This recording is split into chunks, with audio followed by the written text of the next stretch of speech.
The silence you think means it's over is often the very thing that pulls them back towards you. Because when you stop reaching out, something inside them starts unraveling. If this is resonating, take a moment to ground yourself. This content is not about going back. It's about understanding what silence actually does so you can protect it. Silence threatens a narcissistic person's sense of control more than confrontation because control is the primary way they regulate their inner world. When you argue, explain, plead, or even criticize, you are still emotionally engaged, and that engagement gives them data. They can read your tone, predict your reactions, and adjust their behavior to maintain dominance in the interaction. Confrontation may look strong on the surface, but psychologically, it keeps the connection alive and confirms that they still matter enough to provoke a response. Silence removes that feedback loop entirely, and without feedback, their internal balance starts to wobble. For someone who relies on external responses to feel stable, silence creates uncertainty. They do not know what you are thinking, feeling, or planning. Uncertainty is intolerable because it means loss of influence. Control is not always about commanding or intimidating. It is often about knowing where they stand in your emotional landscape. When that map disappears, anxiety increases. They may replay past interactions, search for hidden meanings, or assume worst-case interpretations, not because they are reflective, but because they need to reestablish a sense of psychological position. Silence also blocks their usual tactics. Gaslighting, guilt, charm, anger, or sudden affection all require an audience. Without your participation, those tools fail. This can feel humiliating because it exposes how dependent they are on your reactions. Even negative attention once served a purpose, but silence provides no emotional supply at all. It communicates that their behavior no longer dictates your internal state, and that is a direct threat to their perceived power. Another reason silence is so destabilizing is that it shifts authority back to you without a single word. You are no longer asking for clarity or fairness. You are deciding. That decision, even when unspoken, signals autonomy. Autonomy in another person feels like abandonment to someone who equates closeness with control. The silence becomes a mirror reflecting their lack of access, and that reflection is deeply uncomfortable because it forces them to confront the possibility that they are no longer central, no longer influential, no longer needed in the way they once were, which is why silence often triggers impulsive attempts to re-enter your space, restore familiarity, test whether the door is still unlocked, and confirm whether their absence truly means a loss of control or just a temporary pause in the dynamic. Loss of access, not loss of love, is what activates them, because the emotional bond was never the primary driver of the connection. What mattered most was access to your attention, reactions, empathy, and availability. Love, in the healthy sense, involves mutual care and concern for another person's inner world. In contrast, access is about proximity to resources that regulate self-esteem. When that access is interrupted, it creates distress, regardless of whether affection was ever genuine or consistent. As long as they can reach you, observe your responses, or provoke a reaction, they feel anchored. Even if the relationship is conflictual or distant, access reassures them that the line is still open. You may believe love has faded or the relationship has ended, but if access remains, there is no urgency. The moment access is removed, the nervous system reacts. calls go unanswered, messages remain unread, and emotional availability disappears. That disappearance is interpreted as deprivation, not heartbreak.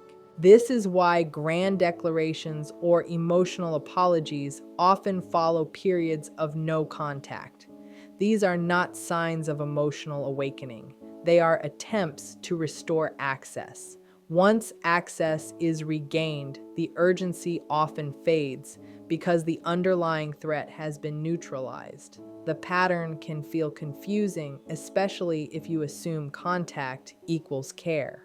In reality, the contact is about reestablishing a channel, not repairing harm. Loss of love is abstract and can be denied or reframed. Loss of access is concrete. It is experienced in real time through silence, absence, and unanswered attempts. That concreteness forces action. It triggers a sense of exclusion, which is deeply intolerable for someone whose identity depends on external validation. Being cut off feels like being erased, and erasure is more threatening than emotional pain. This dynamic also explains why emotional outbursts, anger, or even insults may escalate when access is blocked. Any response, even a negative one, restores some sense of connection. Silence, however, confirms that the channel is closed.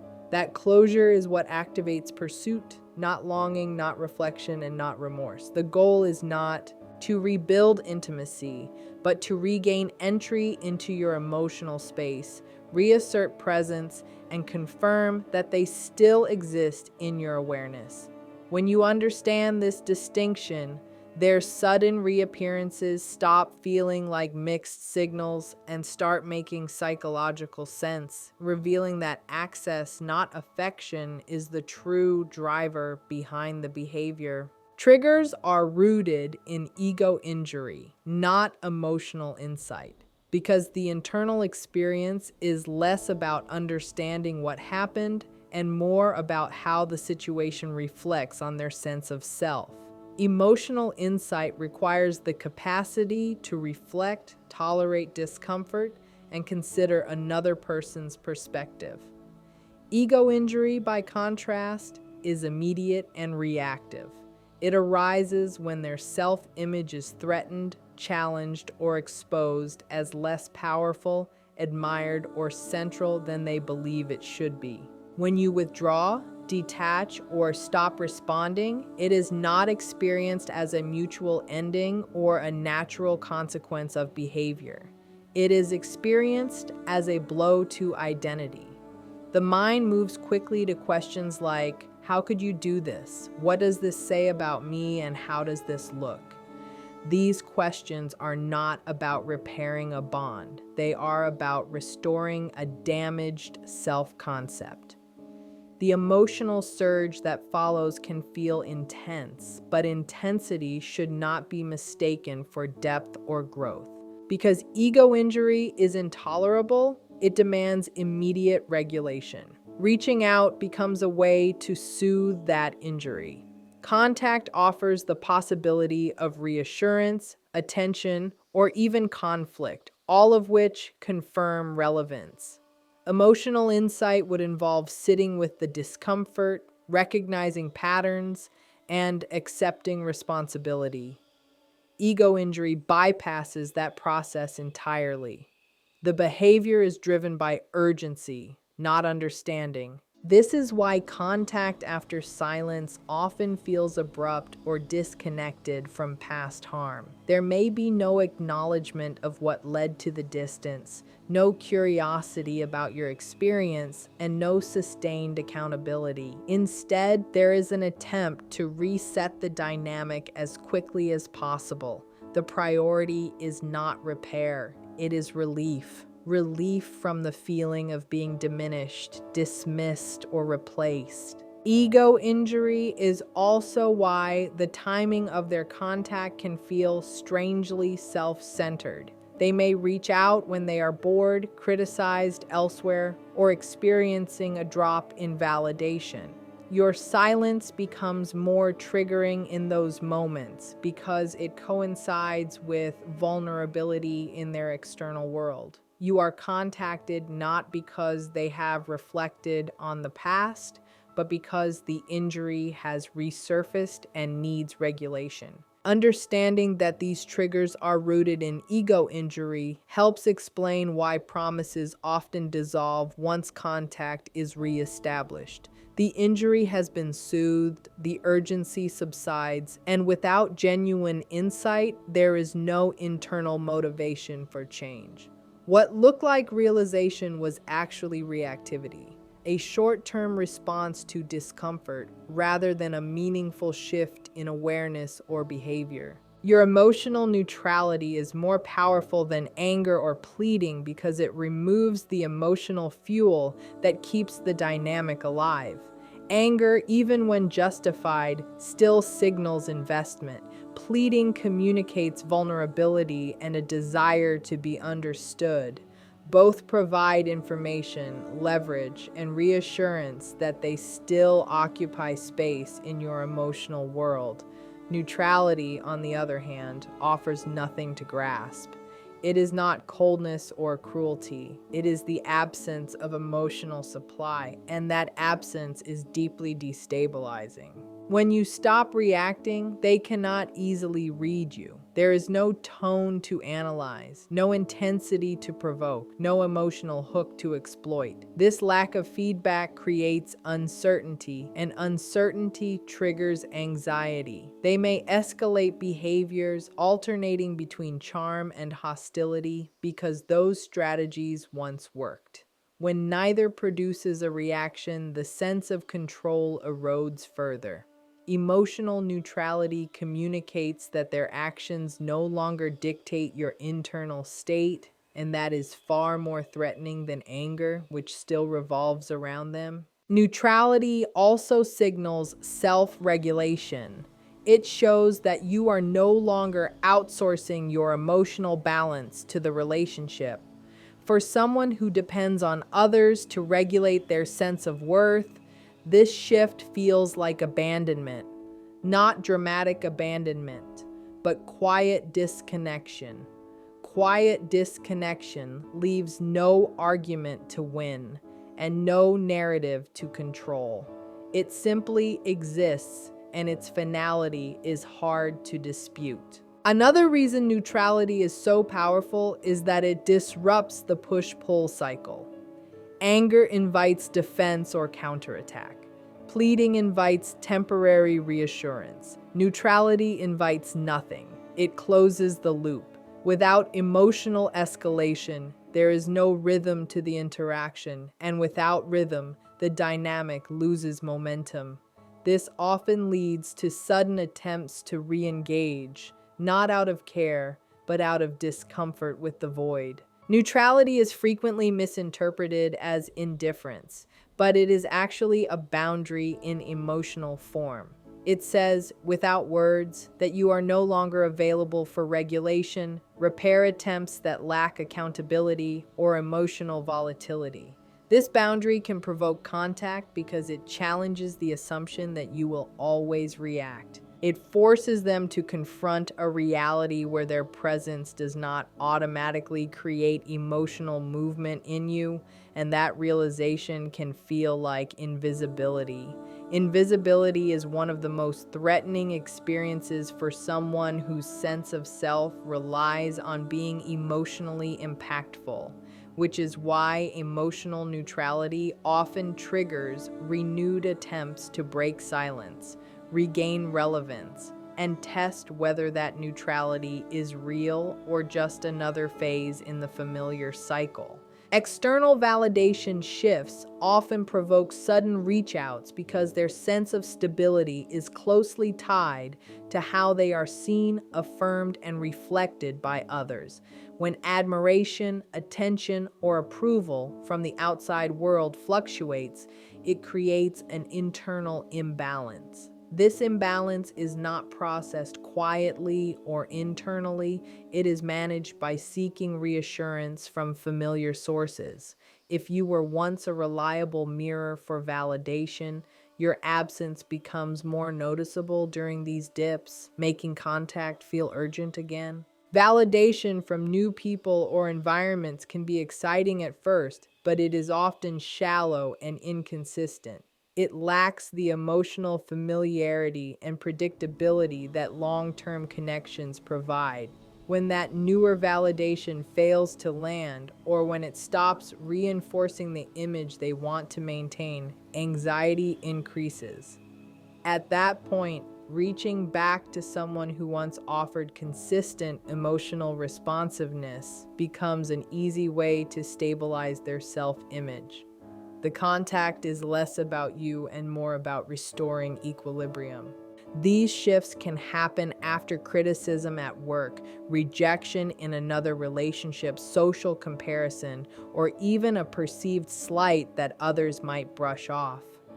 What matters is not the event itself, but how it disrupts their narrative of importance. Your silence then takes on new meaning. Instead of being just distance, it feels like a closed door to reassurance at the very moment they feel exposed. This is why contact can appear out of the blue, disconnected from any obvious relational trigger. From the outside, it may seem random or confusing. Internally, it is reactive. They are seeking a familiar emotional response to counteract feelings of inadequacy stirred elsewhere.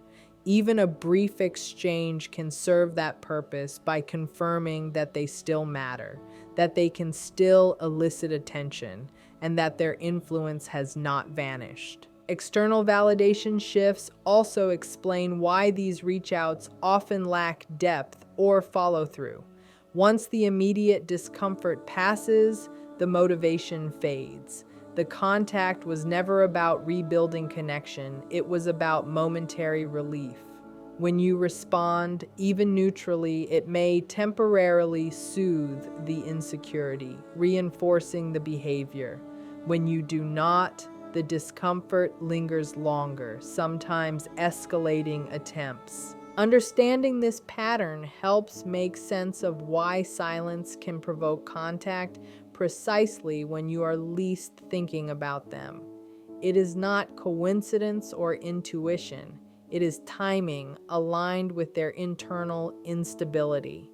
The reach out is a coping mechanism, a way to regulate self-worth through familiar emotional access rather than an indication of reflection, accountability, or genuine desire for mutual connection. Boundaries create panic when they are enforced consistently because consistency removes ambiguity, and ambiguity is where manipulation and control usually operate. Inconsistent boundaries leave room for hope, testing, and gradual erosion. When a boundary is sometimes enforced and sometimes relaxed, it signals that persistence may eventually pay off. Consistency, however, communicates something far more threatening: predictability that is not centered on them. When you enforce a boundary the same way every time without emotional explanation or justification, it becomes difficult to challenge. There is no debate to enter, no mood to exploit, no weakness to target. This can feel intolerable because it shifts power away from emotional influence and towards structure. Structure does not respond to charm, anger, or guilt. It simply exists, and that existence feels final. Consistent boundaries also collapse the illusion of special exception. Many rely on the belief that they can override limits through intensity or persistence. When that belief fails, it creates panic. The realization sets in that access is no longer negotiable and that past strategies are no longer effective. Panic arises not from losing you, but from losing the ability to bend reality in their favor. This panic often shows up as sudden urgency. Messages become more frequent, tone shifts rapidly, and old promises may resurface. These behaviors are attempts to destabilize the boundary, to provoke doubt, or to create an emotional opening. Consistency denies those attempts oxygen. Each time the boundary holds, it reinforces the message that the dynamic has changed. Another destabilizing aspect of consistent boundaries is that they require self-regulation on the other side. Without your emotional responsiveness, they must sit with frustration, uncertainty, or anger on their own. For someone accustomed to discharging those feelings into others, this can feel overwhelming. Reaching out becomes a way to offload discomfort, even if the boundary remains intact. Consistency also removes the fantasy of temporary distance. Occasional silence can be reframed as a phase or a tactic. Consistent silence, consistent limits, and consistent non-engagement communicate permanence. That sense of permanence is what triggers panic, because it signals that the door is not just closed for now, but possibly locked. This is why consistent boundaries often lead to attempts to break silence. The contact is a test. Are you still consistent, or will you crack? Each attempt is less about connection and more about probing the strength of the boundary. Because if the boundary holds, it confirms a loss of control that they are struggling to accept. Delayed processing plays a significant role because some individuals do not register loss in the moment it occurs. During the initial separation or silence, there may be relief, distraction, or even a sense of superiority. They may assume the distance is temporary or believe they are the one who ended things on their terms. This illusion of control delays the emotional impact. As long as they believe access can be restored at will, there is no urgency to respond. Over time, however, the emotional echo fades. The routines that once included your presence quietly disappear. The absence becomes noticeable not through longing, but through disruption. There is no familiar response to provoke, no predictable engagement to rely on, no confirmation of relevance. This delayed awareness can surface suddenly, often triggered by boredom, loneliness, or a drop in external stimulation. When the distraction wears off, the silence becomes loud. Delayed processing is also tied to avoidance. Sitting with loss requires vulnerability and self-reflection, which are uncomfortable. Pushing the experience away works temporarily, but it does not eliminate it. When the avoidance collapses, the realization hits all at once. The mind scrambles to restore equilibrium, and reaching out becomes a way to reverse the feeling before it fully settles. This explains why contact can occur weeks or even months later, seemingly without reason. It is not that insight suddenly arrived, but that the protective buffer finally failed.